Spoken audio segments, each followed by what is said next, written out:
Et coucou les abos, j'espère que vous allez bien. Bah pour ma part, écoutez, ça pourrait être mieux, mais on va dire que ça va.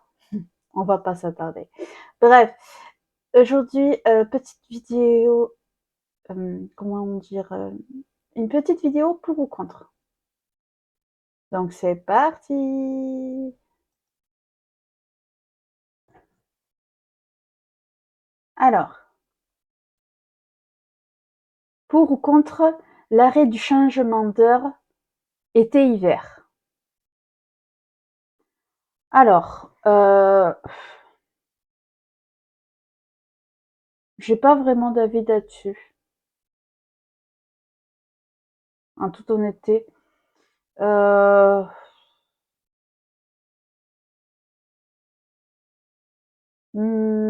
Après, par contre, si on me demandait à choisir entre arrêter l'heure d'été ou arrêter l'heure d'hiver, je choisirais de garder l'heure d'hiver. Mais bon, ça c'est qu'un détail. Alors, pour dormir plus tard. Pour ou contre le don d'organes après sa mort? 1 000 000 % pour. D'ailleurs, c'est ce que je disais à ma famille, c'est que, et je l'ai dit à plusieurs de mes proches, que de toute façon, après ma mort, je donnais tout. Tout ce qui peut être récupéré, vous pouvez le récupérer, il n'y a pas de souci. Ça peut être récupéré sans problème. Pour ou contre Miss France?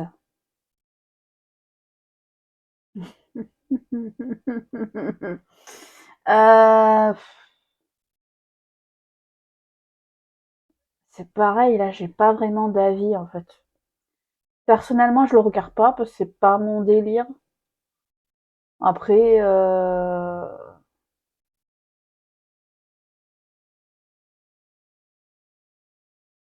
j'ai eu regardé les Miss Curvy, mais c'était plus histoire de moi me montrer à moi-même que on pouvait être ronde et jolie, donc c'est encore un autre débat. Euh, non, mais sinon, personnellement, Miss France, je suis ni pour ni contre en fait. Euh, Bah, du coup, s'il faut dire pour ou contre, je dirais pour, mais pas pour moi. Voilà. Euh,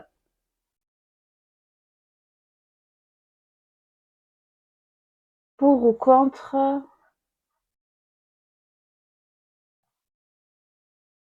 la paye pour les mères au foyer.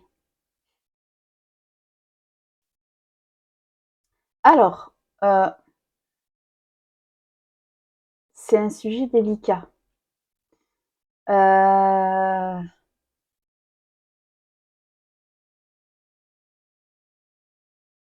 je dirais peut-être pour, mais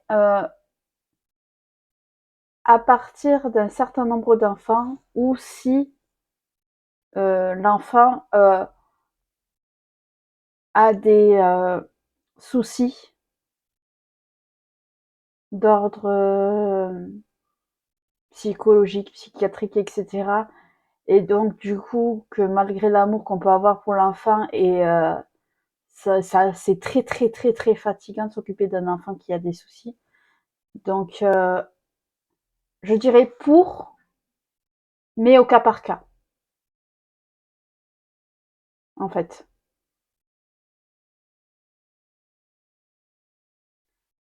Au cas par cas, c'est-à-dire, voilà, comme j'ai dit, si c'est l'enfant qui a un souci, ou si c'est la mère qui est, par exemple, très handicapée, qui est très vite fatiguée, et du coup, c'est compliqué pour elle de travailler, et donc même de s'occuper de son enfant, c'est fatigant et tout ça. C'est pour ça que je dis cas par cas, parce que ça peut être n'importe quelle situation. Par contre, une mère qui a zéro souci de santé, le gamin qui est sage comme une image, s'il y a qu'un seul enfant, que l'enfant il est sage, qu'il pose pas de problème, ni quoi que ce soit, dans ces cas-là, je vois pas de raison de donner un salaire en fait. Après, c'est que mon avis.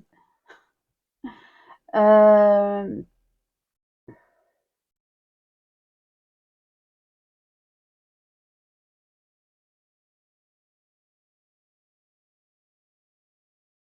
Pour ou contre le centre-ville exclusivement piéton, que le centre-ville soit exclusivement piéton. Alors, je vais prendre le cas de ma ville. Ma ville, le centre-ville est piéton uniquement le samedi.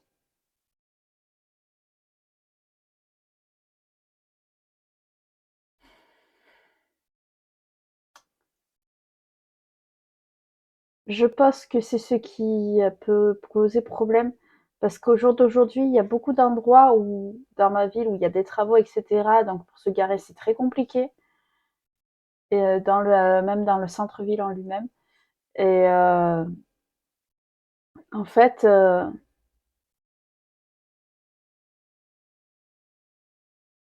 personnellement, pour être allé dans des villes, par contre, qui le sont, piétonnes, où le centre est piéton, c'est vrai que c'est beaucoup plus agréable. Tu peux marcher tranquillement sans te soucier de savoir s'il y a une voiture ou quoi qui va arriver derrière. Et puis même pour la pollution, je trouve que c'est vachement mieux. Mais dans ma ville, le fait que ce soit qu'un jour dans la semaine, le centre-ville est totalement mort. Et le seul jour où il va y avoir un petit peu de monde, ça va être justement le samedi parce que c'est gratuit. Donc, mais ouais, personnellement, je pense que je serais pour. Ouais, pour que les centres-villes soient tous gratuits. Les, enfin, soient piétons, je veux dire. Que tous les cœurs de centre-ville soient piétons, ouais, je serais pour. Pour ou contre la fermeture des zoos? Alors, je vois venir les associations de protection animale. Bah justement, il ne faut pas oublier que les zoos, normalement,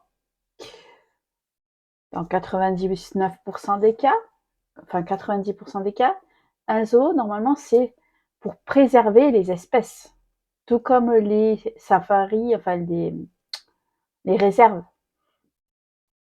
C'est pour essayer de prévenir comment on appelle ça, l'extinction de certaines espèces. Après, bon, il y a le côté un peu touristique, c'est sûr, parce qu'il y a les gens qui viennent voir les animaux et tout ça. Mais je vais prendre par exemple le cas des ours polaires. Avec la fonte des glaces, il n'existe plus que très très peu d'ours polaires. Et les réserves, zoos, etc., euh, sont là aussi pour justement essayer de faire en sorte que le peu qui reste puisse se reproduire pour que les espèces puissent revenir, donc enfin revenir en nombre. Donc après, comme je disais, ça c'est 80% des zoos. Après, c'est sûr qu'il y a certains zoos qui ne sont pas, qui sont là plus pour le business que pour le côté préservant les animaux. Là, par contre, c'est sûr, c'est un peu plus problématique. Mais alors qu'il y a certains zoos qui sont vraiment, on sent que les animaux sont bien soignés, qu'on s'occupe bien d'eux, etc. Donc, je dirais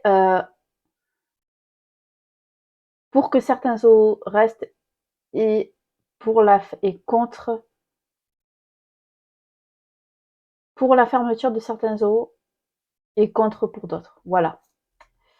Euh,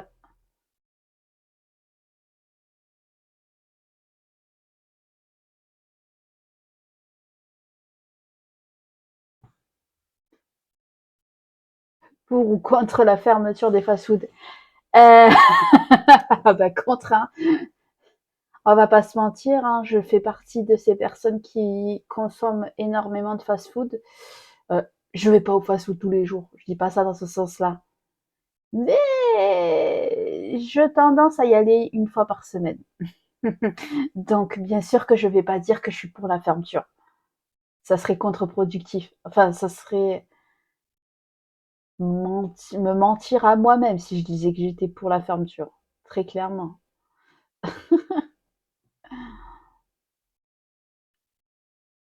Pour ou contre l'homéopathie?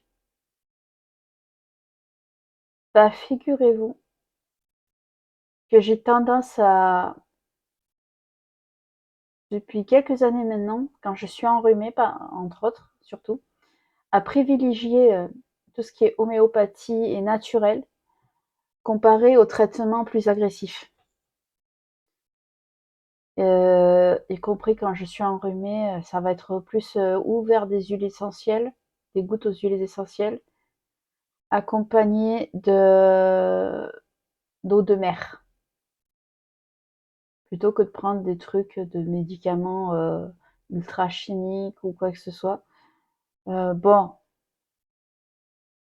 c'est vrai que, par contre, quand j'ai mal à la tête ou mal au ventre, ça va plus être d'Afalgan ou caché. Mais parce que, par contre, avec mes soucis de santé, quand j'ai des maux de ventre ou de tête, l'homéopathie ne suffit pas. Mais voilà, pour un petit rhume, l'homéopathie et les plantes, enfin tout ce qui est naturel, me suffit largement. Donc je vais dire pour.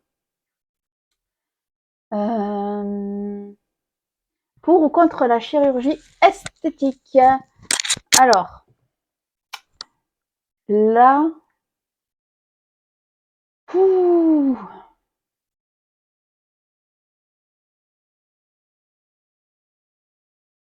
ça dépend en fait.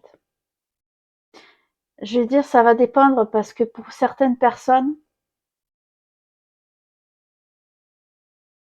c'est une fois de plus, ça va être comme à une des questions que j'ai répondu tout à l'heure, ça va être au cas par cas. Euh, je suis pour, à la condition qu'il y ait preuve que c'est bénéfique psychologiquement pour la personne et que c'est pas purement chirurgie esthétique que pour l'esthétique. Euh, si la personne, par exemple, fait de la chirurgie esthétique, comme par exemple moi, je l'ai eu envisagé par rapport à mon double menton, je vais pas le mentir, à cause de complexes. Attention de ne pas confondre chirurgie esthétique et chirurgie réparatrice, où la chirurgie réparatrice, c'est genre, par exemple, euh, si la personne a vraiment un problème, par exemple un os cassé qui s'est jamais reformé comme il faut, et que du coup ça fait un souci, ou par exemple au niveau du nez, que le nez est déformé, ou que c'est ou que la personne a perdu très vite du poids et que du coup elle a de la peau qui pompe partout. Là, c'est pas, on n'est plus dans la chirurgie esthétique, mais dans la chirurgie réparatrice, parce que c'est pour réparer la peau en fait. Et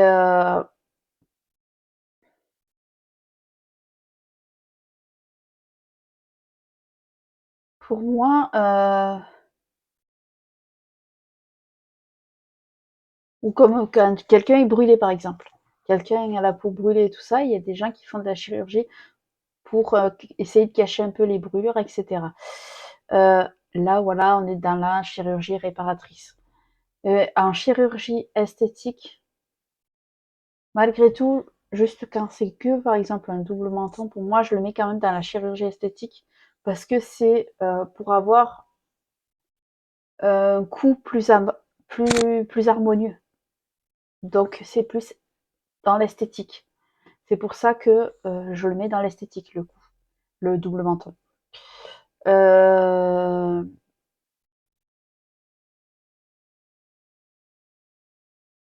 Si la personne a du mal à s'accepter, comment dire,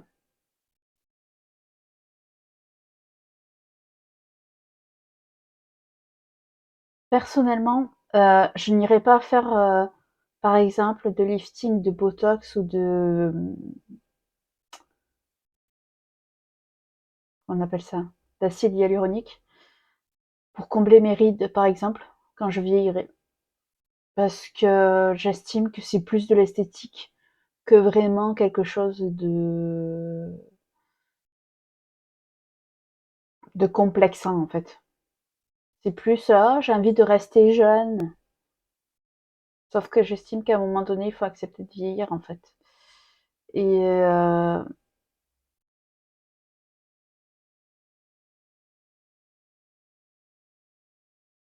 si, il y a un truc pour lequel je pourrais faire du botox, que j'ai hésité à faire. Mais voilà, c'est pour, pareil, un complexe. Et ça ne serait pas pour le visage. Ça serait pour là-dessous, sous les bras. Parce que le botox peut être utilisé aussi en cas de... Si la personne, par exemple, est complexée parce qu'elle transpire beaucoup sous les bras, euh, on peut faire du botox pour limiter la transpiration. Et j'ai hésité à le faire parce que l'été, j'ai tendance à beaucoup transpirer sous les bras. Et je supporte pas, en fait. Donc, et je transpire aussi beaucoup, comme vous, la plupart des femmes, sous la poitrine, mais ça, c'est qu'un détail. Et c'est la seule raison qui pourrait me pousser à faire du botox. Ça serait pas visible, ça serait juste pour sous les bras. Donc, voilà. Mais voilà, je serais pour voilà, la chirurgie esthétique, mais à condition qu'il y ait preuve psychologique et psychiatrique par un spécialiste. Comme pour la chirurgie de l'obésité, par exemple. Parce que faut savoir que dans la chirurgie de l'obésité, il y a tout un processus avant d'opérer les personnes. Il faut prouver par A plus B que la personne elle est vraiment complexée par son surpoids, que sa vie en dépend et que la personne est déterminée à continuer le suivi derrière pour ne pas reprendre de poids. Il y a tout un suivi psychologique et psychiatrique avant de dire oui c'est bon, on opère la personne. Et je trouve que c'est vraiment pas plus mal. Et j'espère et je pense que ça serait pas plus mal que dans le cas de la chirurgie esthétique, ça se passe comme ça. Il y a une personne que je connais qui hésitait à faire de la chirurgie justement au niveau des rides, alors qu'elle en avait très très peu. Et par chance, enfin moi j'estime que c'est de la chance, le spécialiste qui l'a reçu a dit à la personne qu'elle n'en avait pas besoin. Alors qu'il y en a certains qui veulent tellement de l'argent qu'ils disent ah oui effectivement il faut faire ça. Ils ne sont pas tous très honnêtes. Des fois, ils vont vous dire ah mais oui, vous en avez besoin de machin et tout, effectivement, alors que vous en avez pas besoin. Faites très attention à ça. Euh, voilà, c'était mon avis. Là, ça a été un peu long, je l'avoue. Euh, pour ou contre l'école à la maison? Alors, toujours pareil. Ça va rejoindre un peu un truc que je disais par rapport aux mères au foyer. Euh, en fait, c'est pareil. Pour ou contre, ça va être au cas par cas. Si c'est un enfant qui, par exemple, souffre de phobie scolaire, je suis pour le temps de trouver une solution psychologique et psychiatrique pour que l'enfant finisse par accepter de reprendre le cursus scolaire. Même si ça peut être long. Du moment que l'enfant, du moment où ça ira beaucoup mieux et guéri de cette phobie scolaire, il reprend le banc de l'école, ok. Et et c'est là que je vais plus ou moins me faire pourrir. Dans le cas où c'est un enfant qui n'a aucun problème, euh, que c'est un enfant en pleine forme, et que c'est juste par exemple des parents qui ont pas envie ou de payer l'école ou qui s'estiment que l'école on leur apprend pas comme il faut machin et tout, alors que l'enfant a zéro problème, bah non. L'école est obligatoire jusqu'à 16 ans. Donc le gamin, s'il y a aucune raison, aucun problème de psychologique, aucun problème psychiatrique ou quoi que ce soit, qu'il y a aucune raison pour laquelle il va pas à l'école, et il fait, je vois pas pourquoi il ferait l'école à la maison. Dans le cas, par exemple, où les parents, par contre, dans le cas où c'est des parents, par exemple, qui sont tous les deux intérimaires et qui sont donc amenés à déménager très souvent dans diverses villes, à ce moment-là, il faut voir si l'enfant est capable de s'intégrer dans les différentes écoles qu'il va pouvoir aller dans l'année ou sur les 2 ou 3 ans, ou si pour lui c'est trop difficile psychologiquement. Et là, on rejoint de nouveau le cas psychologique où pour l'enfant c'est plus compliqué de suivre un truc. Euh,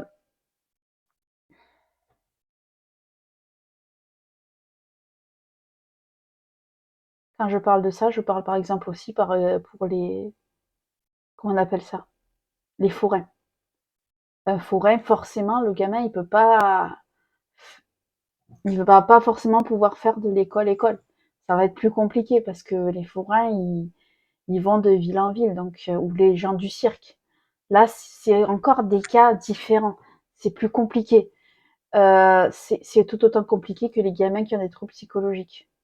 C'est pour ça que je redis que je suis pour majoritairement quand c'est des causes ou parce que les parents déménagent souvent ou parce que le gamin a des troubles psychologiques euh, ou enfin psychologiques, phobie scolaire quoi, ou si l'enfant est handicapé, que du coup c'est compliqué au niveau scolaire. Pour dans le cas où, comme j'ai dit, voilà, des gens du cirque, les forains, choses comme ça. Par contre, comme je disais, la seule moment où je vais dire que je suis contre, c'est par rapport aux enfants qui ont zéro problème, que les parents euh, ne sont pas, comment dire, à déménager, comme je disais. S'il n'y a aucun souci du côté des parents, que le gamin n'a aucun problème, ni psychologique, ni handicap, euh, je vois aucune raison à ce que le gamin n'aille pas à l'école alors que c'est obligatoire. C'est pour ça que je dis au cas par cas, une fois de plus. Pour ou contre les activités sportives gratuites pour tous les enfants?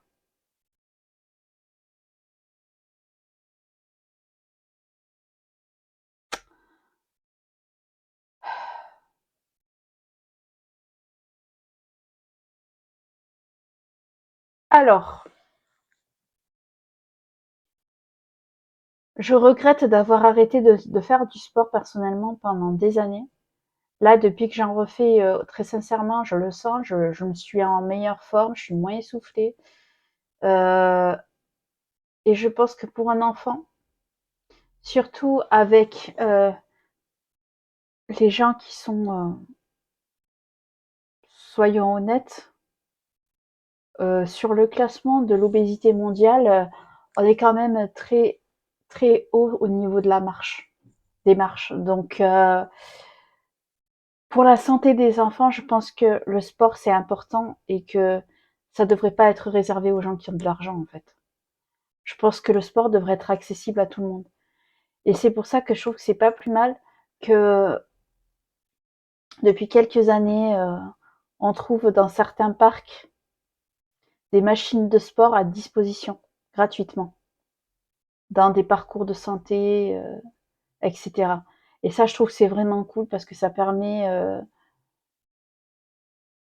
aux plus jeunes, comme même aux adultes qui n'ont pas les moyens d'aller à la salle de sport, de pratiquer du sport. Et je trouve que ça, c'est vraiment une initiative qui est très très bien. Donc voilà. Alors, est-ce qu'il y a d'autres questions intéressantes? Oui.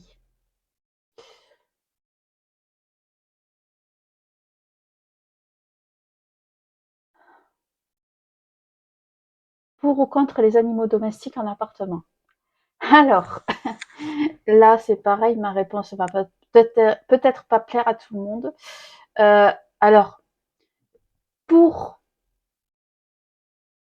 mais ça dépend de la taille de l'appartement et de l'animal. Parce que j'estime qu'il y a certains animaux qui ne devraient pas être enfermés en fonction de la taille de l'appartement.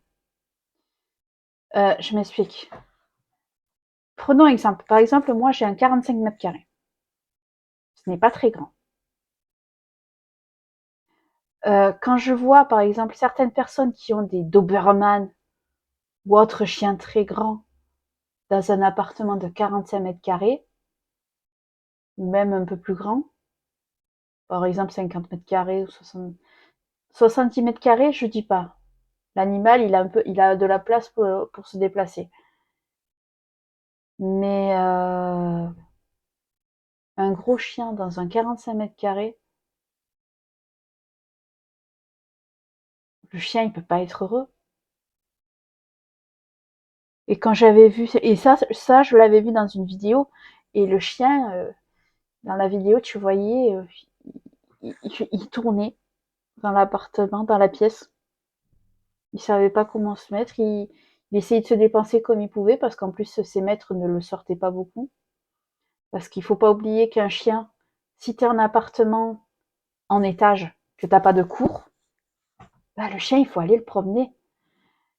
Et si tu l'amènes faire ses besoins qu'une fois dans la journée, au lieu de deux, bah, ton chien il risque d'avoir des soucis de santé. Hein.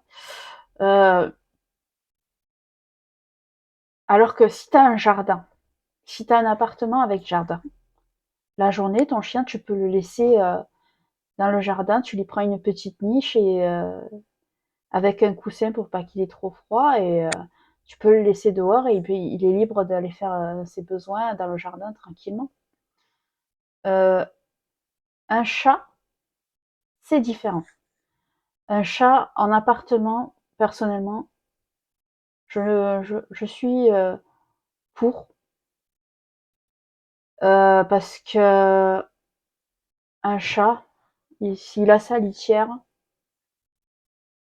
il suffit de lui changer sa litière. Un chat, tu le laisses à l'appartement, il va se coucher. C'est très indépendant. C'est pas très grand, donc ça peut se déplacer librement dans l'appartement. Euh, voilà. Des oiseaux en cage. Euh,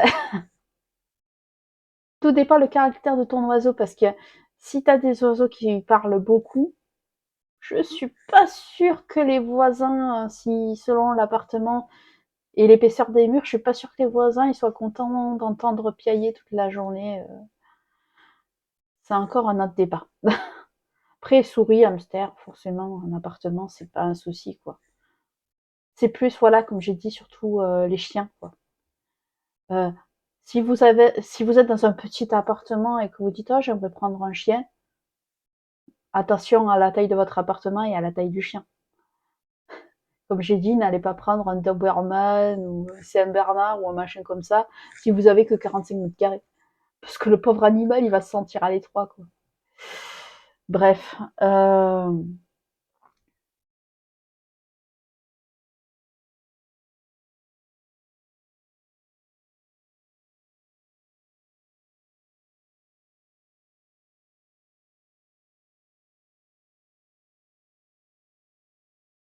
Pour ou contre les tests sur les animaux? Contre, très clairement. Que je comprends pas comment il y a des gens qui peuvent répondre pour qu'on fasse des tests sur des animaux. C'est, j'allais dire, c'est inhumain. Oui, vous allez me dire, les animaux, c'est pas des êtres humains, c'est des animaux. Ben non, c'est des êtres vivants. Pour moi, faire des tests sur un être vivant, ça passe pas. Euh, je préfère encore le principe des humains qui se portent volontaires pour jouer les cobayes que de tester sur des animaux qui n'ont rien demandé, en fait. Très clairement. Euh, pour ou contre les sites de rencontres? euh, bah, je vais pas dire contre, parce qu'une fois de plus, ce serait mentir, étant donné que je me suis inscrit sur une palette monumentale de sites de rencontres. Mais c'est pas parce que ça n'a rien donné que je vais dire que je suis contre parce que ça n'a rien donné. Non, je continue d'espérer, mais j'y crois plus vraiment, comme vous le savez. Donc, mais bon, voilà, je peux pas dire contre du coup parce que je suis encore sur certains sites. Donc, voilà quoi. Euh, on va faire deux, trois questions de plus et j'arrêterai. Euh,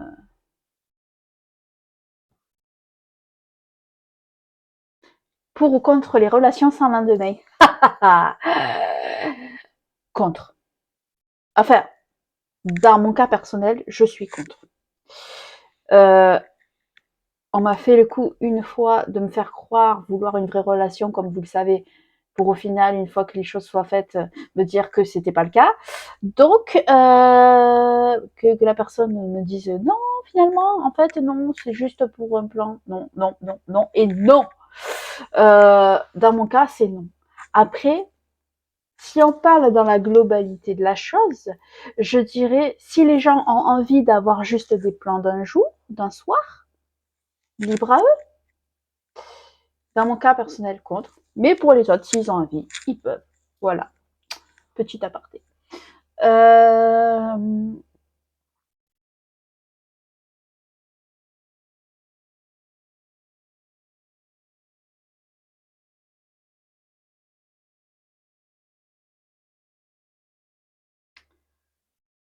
pour ou contre la célébrité? Ah. Euh, vous savez que je veux faire percer mes chaînes. Par conséquent, la célébrité va avec. Donc je peux pas dire que je suis contre la célébrité. Mais euh, je pense que les gens qui ne montrent pas leur visage, malgré leur célébrité, ça leur permet de garder, comment dire, une certaine intimité pour eux, dans le sens où on ne va pas les reconnaître dans la rue. Il y a moins de chances que ces personnes-là se fassent aborder parce qu'on ne les connaît pas physiquement. Moi, c'est sûr que si un jour j'arrivais à faire percer mes chaînes, forcément les gens me reconnaîtraient dans la rue et viendraient me voir. Donc, à voir après, il y a célébrité et célébrité. Qui est un bon groupe de personnes qui me connaissent. Oui. Mais si c'est pour qu'après, par exemple, si je pars en vacances quelque part, il y ait des abonnés qui viennent me voir, oui, machin et tout, s'il y en a deux, trois, ça passe. Par contre, si j'ai 50 abonnés qui arrivent d'un coup pour un autographe alors que je suis en vacances, ça sera pas la même, je pense. Mais s'ils sont pas nombreux, je vais pas leur dire non. Au contraire, je vais signer des autographes sans problème. Mais bon, j'en suis encore très loin de ça. Même si j'ai pas mal d'abonnés sur la chaîne principale. Voilà. J'hésite à faire une petite dernière quand même.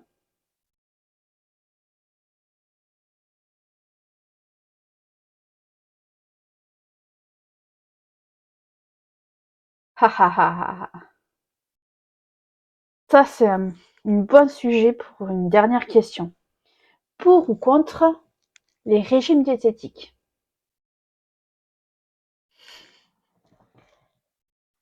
Comment vous dire que j'en ai essayé maintes. Donc j'étais pour, mais maintenant je suis contre. Tout simplement parce que je me suis rendu compte que pour perdre du poids sans avoir ce maudit effet yo-yo, yo-yo vague de poids, eh ben c'est tout con, mais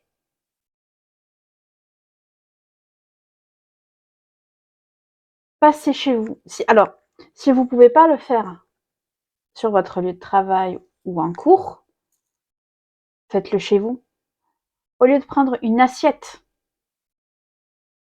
euh, classique, mangez dans une assiette à dessert.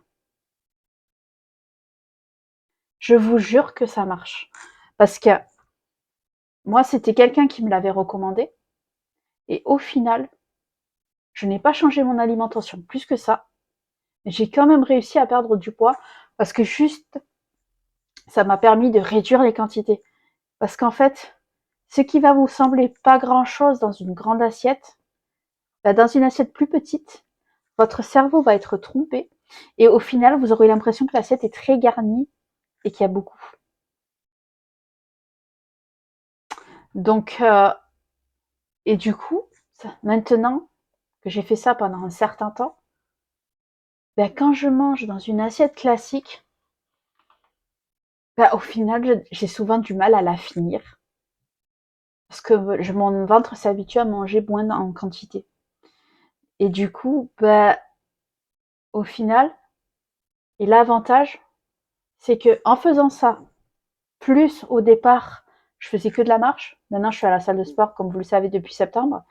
Mais en cumulant les petites assiettes plus la marche 1 à 2 fois par semaine, pendant 1 heure à chaque fois, j'ai perdu 10 kilos. Mais je les ai perdus doucement. Parce que c'est ça aussi. Pour ne pas reprendre du poids, il faut perdre doucement. Si vous perdez 4 kilos en 15 jours, vous allez faire un seul repas